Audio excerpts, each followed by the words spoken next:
let me just tell you something. I've been around for a long time, and honor is the key to receiving from God. I've honored my boss and have experienced reward at my workplace. I honor, therefore I am honored.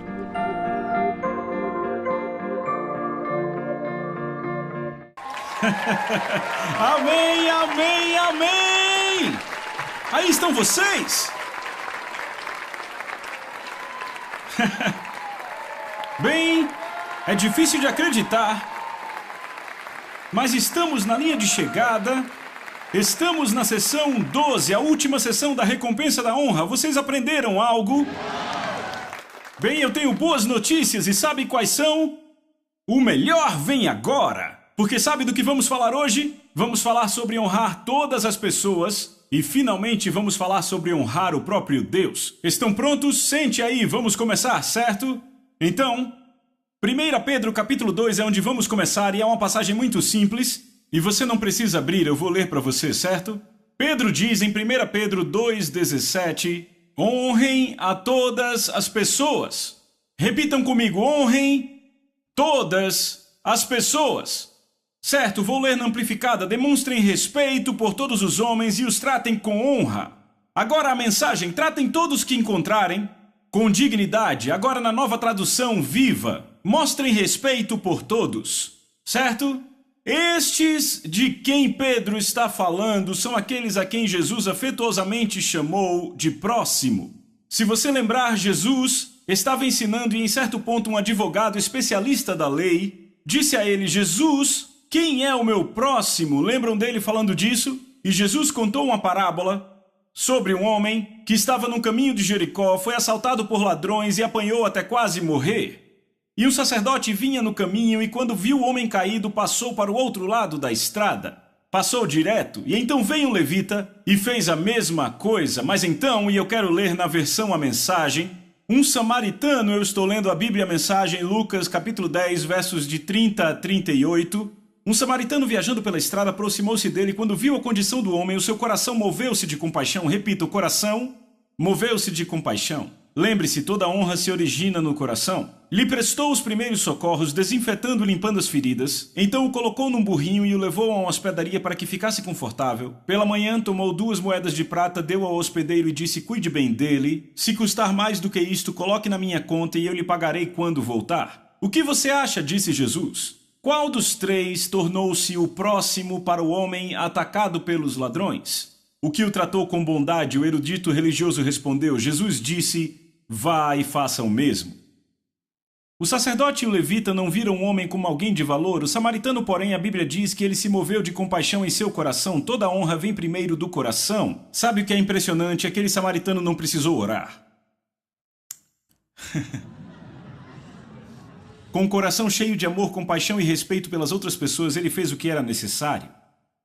Este exemplo do samaritano é um exemplo clássico de alguém que honra todas as pessoas. Há formas diferentes de ajudar todas as pessoas. Uma destas formas é ajudar ministérios que Deus levantou para ajudar pessoas necessitadas. Eu lembro aqui de um amigo chamado Bill Wilson que cuida de 20.000 crianças no Brooklyn, Nova York.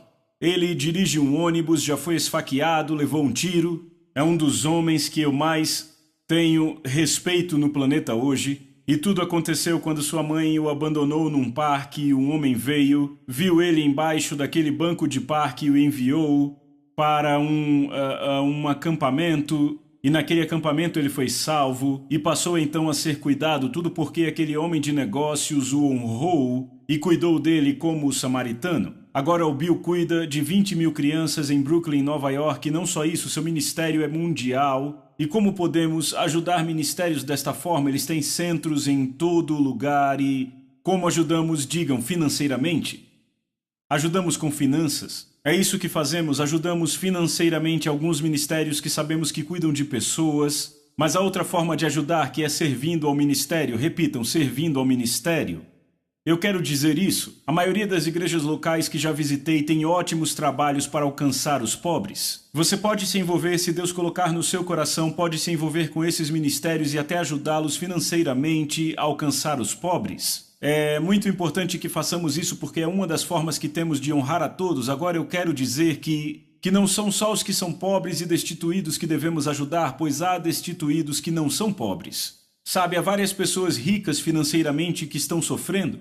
E eles estão por aí, nos supermercados, nos shoppings, podem ser nossos vizinhos, têm boas roupas, comem boa comida, mas de fato estão sofrendo. E sabe o que pode acontecer? Uma palavra de encorajamento vinda de nós pode transformar suas vidas, pode colocá-los no caminho para que encontrem Jesus Cristo como Salvador. Sabe, porque muitas pessoas não falam de forma honrosa com outras pessoas é porque elas têm medo de falar, elas têm medo de dizer algo errado. Mas há uma passagem que Deus me deu logo que eu me converti, que conforta muito o meu coração e é a seguinte, Isaías 54, que diz assim: O Senhor Deus me deu a língua de eruditos. Repitam, a língua de eruditos, para que eu saiba dizer boa palavra na hora certa ao cansado. Ouviram isso? Ele me desperta todas as manhãs, desperta-me o ouvido para que eu ouça como os eruditos. Então eu percebi, muito jovem na fé, logo que fui salvo, percebi que podia confiar em Deus e Ele daria as palavras certas para eu falar aos que precisam. Me daria palavras para honrar pessoas. Então eu fiz disso uma prática e eu quero dizer que nem todos são destituídos. Ele fala dos destituídos, mas é qualquer um com quem você tiver contato. Você entende? Pode ser a moça do caixa, o atendente na loja, a moça do pedágio, aquela recepcionista que te atende, alguém no telefone. Eu lembro que recentemente eu e Lisa estávamos em Londres pregando numa conferência na igreja Hillsong e eu estava andando e orando e na Inglaterra não há muitos lugares para orar a não ser nos parques. Então bem cedo de manhã eu ia no Hyde Park para orar e eu lembro que eu estava andando por ali, na verdade eu estava voltando da oração e vindo bem na minha direção vinha uma mulher do Oriente Médio encurvada e parecia que ela carregava o peso do mundo e ela tinha um véu. E eu fiquei ali olhando para ela e a compaixão veio ao meu coração e eu olhei para ela com um grande sorriso e eu disse bom dia e ela olhou para mim e ficou quase em choque. Para que é que um homem branco do oeste estava falando comigo? E ela estava tão em choque que nem sabia como responder e um grande sorriso veio ao seu rosto. Ela disse bom dia e eu percebi que apenas com aquele simples gesto para honrar aquela mulher, provavelmente eu a ajudei naquele momento, eu sabia disso. Isso ocorre em qualquer lugar. Pode ser num restaurante, sabe quantas vezes eu já fui num restaurante e as pessoas lá servindo comida, eu observo os crentes lá lendo o menu, sabe, alguns leem o que querem no menu, devolvem o menu e continuam falando com os amigos. Estão comigo? E ali está aquele servo servindo a comida. Sabe, você deveria olhar para o garçom e dizer qual o seu nome, como está sua família, e pelo menos mostrar que você se importa com ele antes de pedir a comida. Estão comigo e quando terminar ali, deixe uma gorjeta, uma boa gorjeta. Esquece os 10%, que tal deixar 20%? Que tal uma gorjeta de 25%? Eu me lembro que eu estava numa igreja anos atrás e saímos para comer depois do culto. Entramos no restaurante e comemos muito bem e eu lembro do pastor deixar algumas notas na mesa. Provavelmente não era nem 1% do que ele comeu. E eu fiquei tão envergonhado porque aquela mulher que nos atendeu sabia que vínhamos do culto. E eu lembro que indo para o carro eu não aguentei, tive que voltar. Eu disse, pastor, eu preciso ver um negócio no restaurante, você me pega ali na frente? Eu corri para o restaurante e dei mais dinheiro a ela. Porque eu pensei, como podemos desonrar esta mulher que nos serviu dando menos de 10%, era 1%. Sabe, você deve ser melhor que o mundo. Crentes devem viver melhor do que o mundo. Estão comigo? É um bom lugar para dizer amém. Sabe, existe um estacionamento VIP no aeroporto de Denver. A Lisa e eu, nós íamos constantemente de avião para Denver. Eu uso o valet porque, sabe, às vezes você está com tanta coisa que é melhor certamente usar o estacionamento VIP. Eu lembro uma vez eu fui àquele lugar e os caras quase brigando para pegar o meu carro, sabe? Sabe, todos aqueles caras vindo da Turquia, de Gana, desses países africanos para trabalhar como valet. E eles, lá vem o pregador, lá vem o pregador. E eles quase brigando, sabe por quê? Porque eu deixo boas gorjetas? E sabe, é interessante, há anos atrás, no estacionamento VIP do aeroporto de Denver havia uma parte que era coberta no estacionamento e outra parte que não era coberta ficava ao ar livre. Meu carro nunca ficava ao ar livre. Estava sempre numa vaga coberta. E nunca tinha neve no meu carro quando eu voltava. O que é isso? Recompensa da honra. Estão pegando isso? Entendem? Sabe, quando eu e Lisa vamos ao mercado, sabe, amamos ir aos mercados locais que ficam por aqui. Uma vez tinha um visitante conosco e ele disse: vocês conhecem todo mundo na loja? Porque todo mundo parava, falava, trocava ideia, todo tipo de assunto e às vezes até orávamos por eles. Nós os honramos, repitam, honrar. Estão entendendo? Então Deus está dizendo: honrem todas as pessoas. Alguns exemplos práticos. Olhe as pessoas nos olhos quando falar com elas, trate-as com gentileza. Tente fazer coisas além das expectativas delas. Sabe, no último inverno tivemos aquelas tempestades e eu percebi que o meu vizinho estava sem pá, então eu fui lá, emprestei a minha pá e ainda o ajudei a limpar o seu quintal. É disso que eu estou falando. Sabe, eu pensei, ele sabe que somos crentes, então vamos lá tirar essa neve. Porque eu sabia que aquela situação, sabe, temos grandes tempestades. Eu sabia que ia dar um trabalhão. Sabe, no passado eu cortava a minha grama e hoje eu não corto mais, ok? Mas no tempo que eu cortava a grama, eu cortava também a grama do vizinho às vezes. Por quê? Porque é uma forma de honrá-los de uma maneira que eles nunca esperam.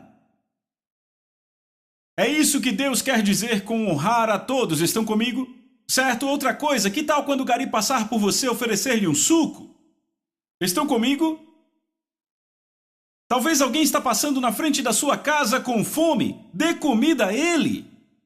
Honre-os. Trate-os como valiosos. E quer saber, isso vai abrir a porta do evangelho para você. Agora deixa eu dizer isso. O mais importante é que você peça que Deus ponha honra pelas pessoas no seu coração, porque se você tentar honrar sem que isso esteja no coração, vai sair falso e superficial. E tem mais, vai ter o efeito exatamente oposto ao que você queria. Porque, sabe, as pessoas notam a honra falsa.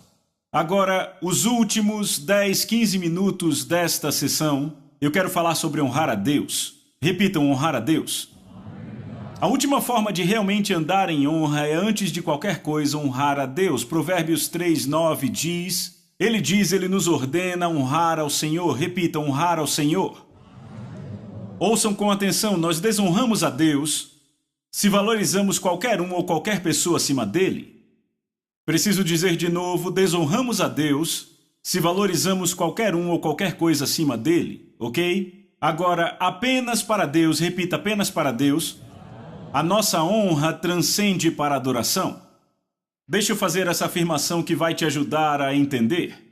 Para todos sempre apenas adoramos a Deus. O Pai, o Filho e o Espírito Santo estão aqui. Para todos sempre daremos honra a quem a honra é devida, mas apenas a Deus isso transcende a adoração. Certo? Estão comigo? Então, quando honramos qualquer um acima de Deus, isso não é honrar, pelo contrário, é idolatria. Estão comigo? Um exemplo clássico disso foi na vida de Eli. Eli era um sacerdote, sumo sacerdote de Israel, e ele tinha 2 filhos que eram líderes. Um se chamava Hofni e o outro se chamava Finéias.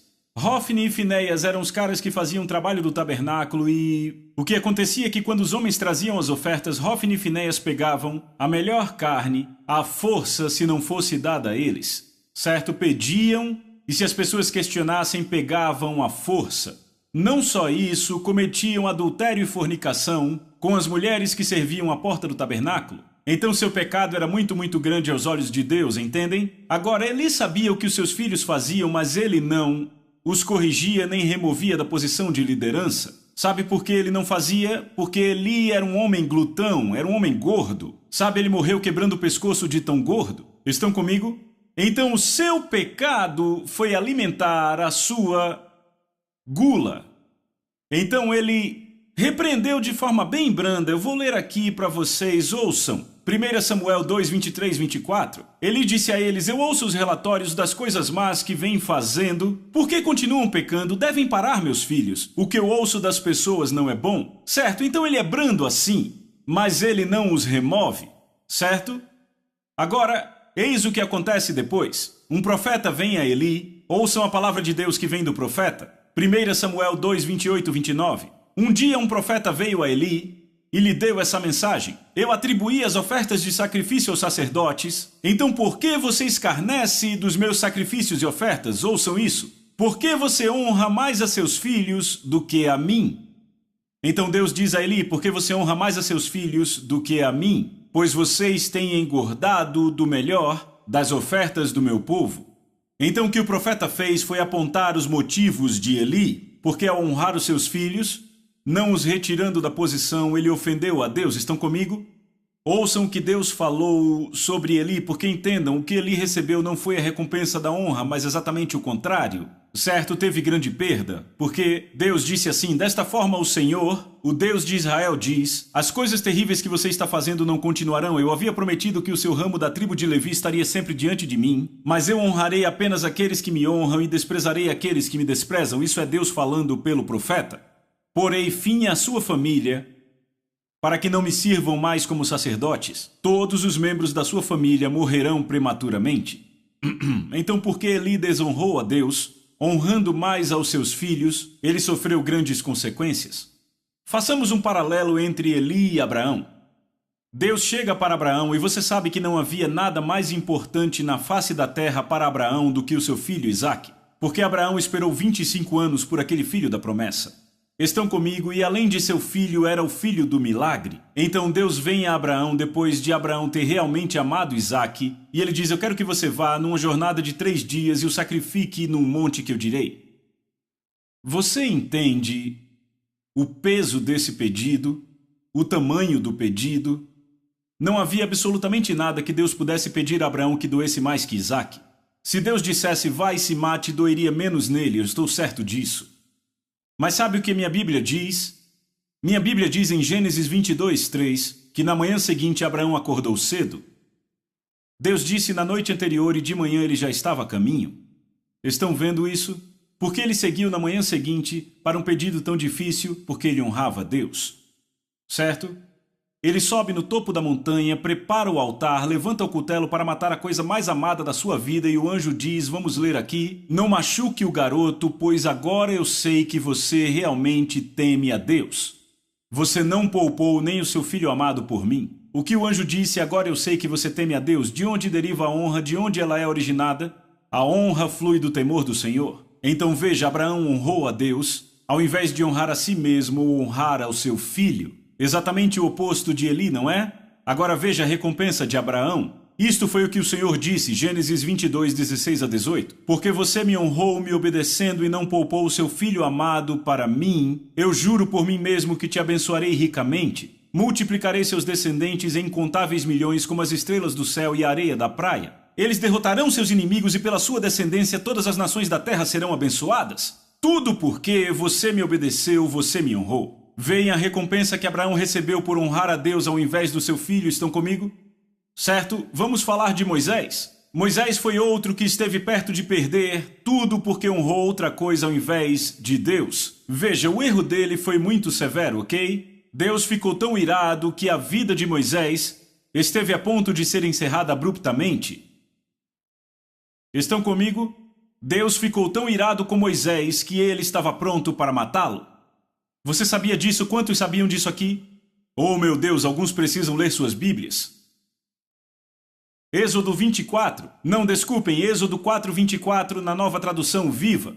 No caminho, Moisés e sua família haviam parado para pernoitar e o Senhor confrontou Moisés e estava a ponto de matá-lo. A nova versão King James diz que o Senhor buscou matá-lo. Isso é muito pesado. Deus veio matar Moisés. Agora, antes de debatermos isso, deixa eu contextualizar, ok? O que acontece aqui? Ok, Moisés está lá no deserto cuidando das ovelhas do seu sogro, certo? E Deus aparece no monte, certo? Na sarça ardente.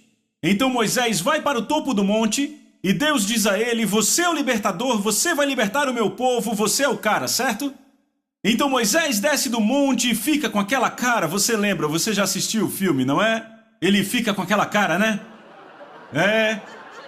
Então Zípora, sua esposa, olha para ele e faz: Moisés, o que está acontecendo? E Moisés faz: eu vi o Senhor e ele disse que vai libertar o meu povo. E eu sou o libertador de que se prega há gerações. Eu sou o libertador. E Zípora, uau, né? Ela faz, uau. Quando a gente vai, ele, nós vamos agora. E ela, tô com você, querido, vamos lá, certo? E Moisés diz a ela, mas tem uma coisa para fazermos primeiro. E ela, o quê? Ele diz, bem, o Senhor reafirmou a aliança que fez com Abraão lá no monte. E pela aliança de Abraão temos que circuncidar nossos filhos. Temos que cortar os prepúcios dos pênis, ok? Então, mamãe diz, ok, certo. E ela entrega a ele Gerson, e Gerson é o filho mais velho. Bem, Moisés circuncidou Gerson.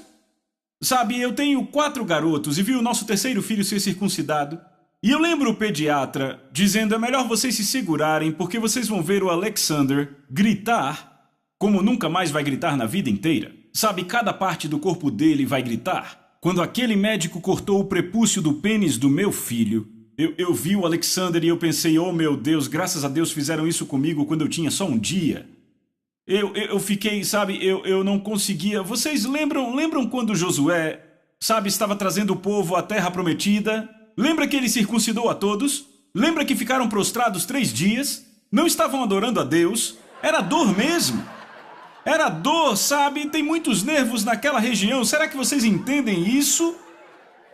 Então, Moisés circuncidou Gerson e Zípora chega e faz o quê?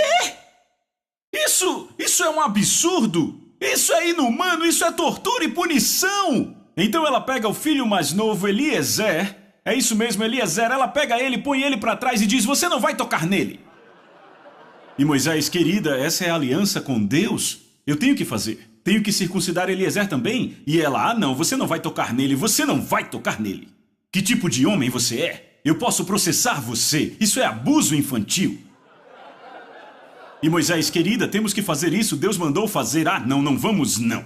Não, você não. Se você tocar nele, você vai ver o que eu faço com você. Toque nele e você vai ver meu amor indo embora. Então ela grita com ele, trata ele daquele jeito, e grita de novo, e chora, e se aquieta de novo. E isso dura não só uma noite, mas também no outro dia de manhã. E Moisés, finalmente, eu não preciso disso. Eu tenho um chamado de Deus na minha vida para libertar Israel. Então, tá bom, vamos embora. Então ele está mantendo a paz ao invés de ser um pacificador. E bem-aventurados não são os que mantêm a paz, mas os pacificadores. Há uma diferença, o que mantém a paz às vezes compromete a verdade para mantê-la. O pacificador, se necessário, confronta para ter a paz verdadeira. Então Moisés não queria briga em sua casa. Ele se cansou da briga, sejamos honestos, houve uma briga e ele não quis continuar. Tudo bem, vamos, eu tenho o chamado de Deus em minha vida. Então algo que Deus lhe disse para fazer, ele não fez porque sua esposa estava com raiva, certo? Então veja o que acontece.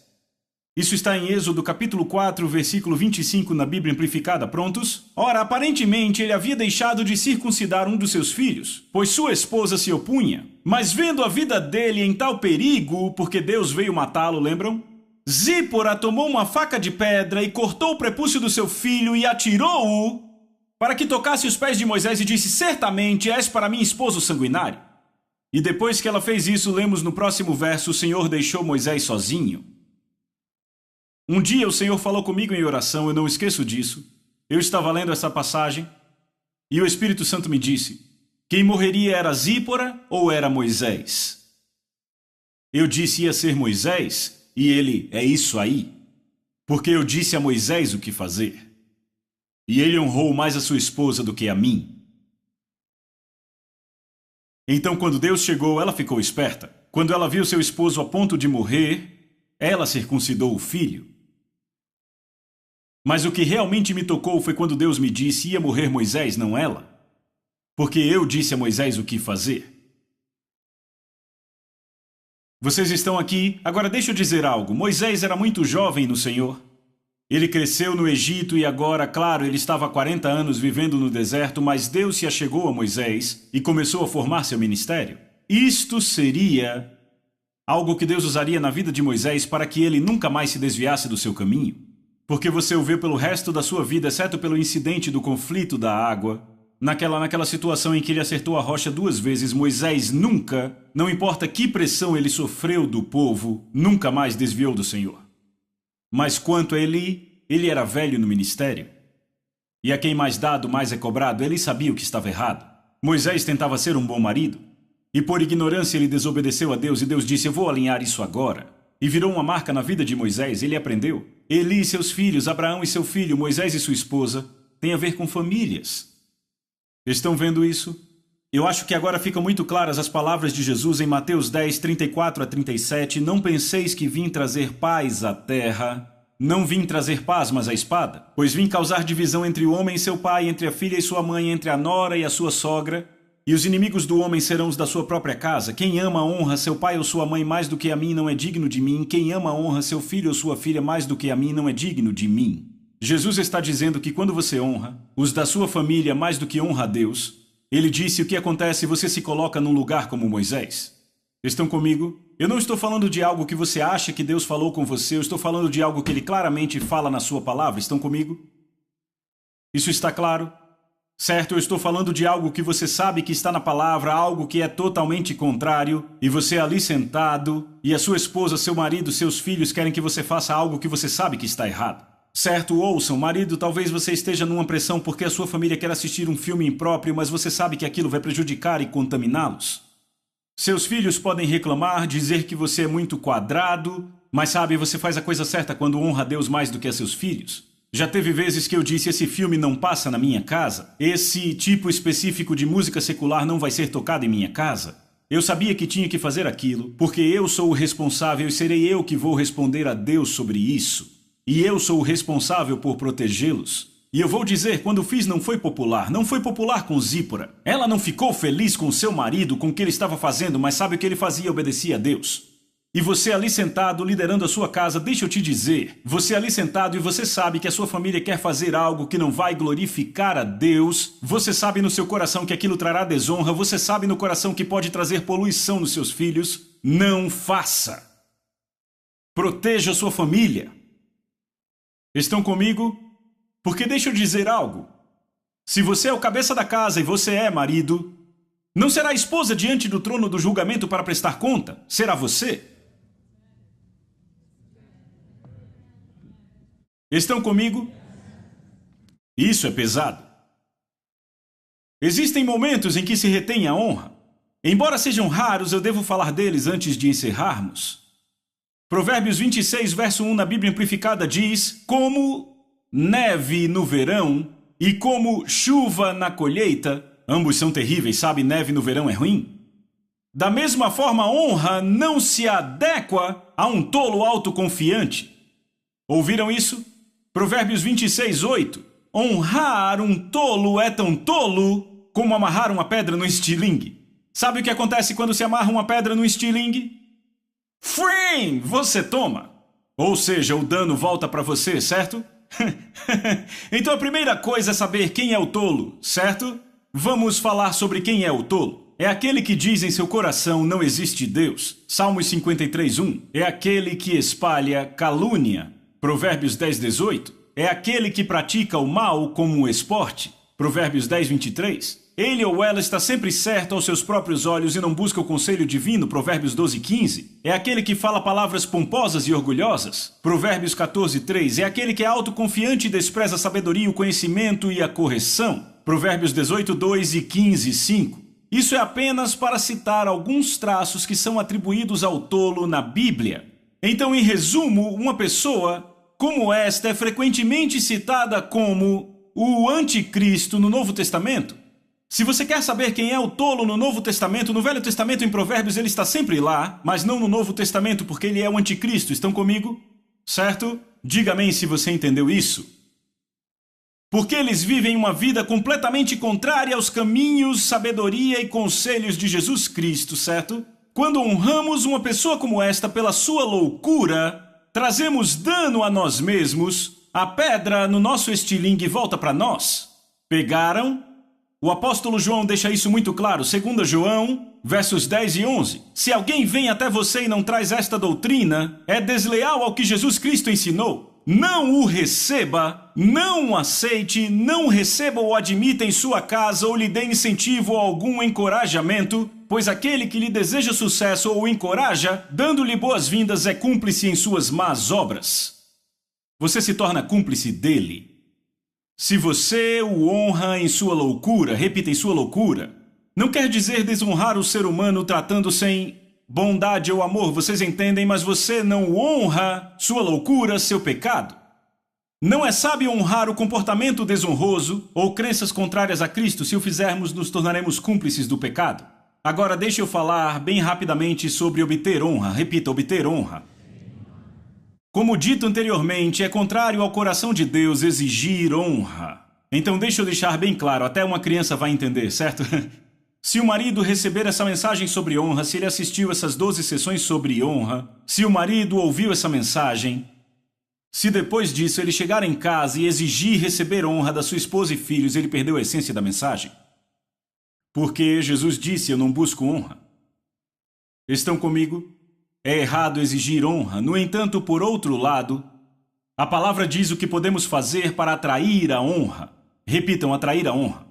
Provérbios 4, de 5 a 8 diz, adquire a sabedoria, adquire o entendimento, não esqueça. Das palavras da minha boca não te apartes, não desampares, e ela te guardará, ame-a e ela te protegerá. Sabedoria é a coisa principal, adquire a sabedoria, sim, com tudo o que possuis, adquire o entendimento, estima-a, e ela te exaltará, ela vai te trazer honra quando você abraçá-la. Por isso vocês estão assistindo essas sessões, entendem isso? Você abraça a sabedoria e o que ela faz, ela te traz honra. Você não ama isso? Qual é o princípio da sabedoria? O temor do Senhor. Então tudo volta de novo ao temor do Senhor. Não é maravilhoso? Por isso que Salomão, no fim da vida, ele escreveu, sabe? Ele se tornou um homem louco porque ele se desviou dos caminhos de Deus. E ele disse, a vida é só vaidade, é como tentar pegar o vento. E ele chega ao final e ele diz, quer saber? Finalmente aprendi o que importa na vida, temer a Deus e guardar seus mandamentos. E essa é a essência de toda a vida. Certo? Quando temos o temor do Senhor, vamos crer e obedecer a Deus em todas as áreas da nossa vida. Devemos sempre obedecer todos os seus mandamentos e preceitos. Eu vejo que há pessoas que tentam fazer a palavra se adequar às suas vidas. Tentam fazer a palavra se adequar às suas crenças. Em essência, quando leem a Bíblia, elas leem o que acreditam ao invés de acreditar no que leem. Estão acompanhando? O primeiro é engano e o último é o temor do Senhor, que leva à sabedoria, que atrai a honra. Como mantemos a honra em nossa vida? Permanecemos humildes em espírito, completamente dependentes de Deus. Essa é uma das minhas passagens favoritas. Os meus filhos já estão rindo porque eu a cito muito, mas Provérbios 22, 4, e é assim que eu vou encerrar todo este ensino. Diz assim, pela humildade, repita, humildade, e pelo temor do Senhor, vêm as riquezas, a honra e a vida. Riquezas, honra e vida, pela humildade e o temor do Senhor. Vêm as riquezas, a honra e a vida. Quer ser honrado? Então ande no temor do Senhor, em humildade, e a honra será atraída a você. Aprenderam algo? Deus abençoe. Deus abençoe. Obrigado, Senhor. Te damos a glória e a honra. Amém? Amém. Vamos louvar ao Senhor. Vamos louvá-lo.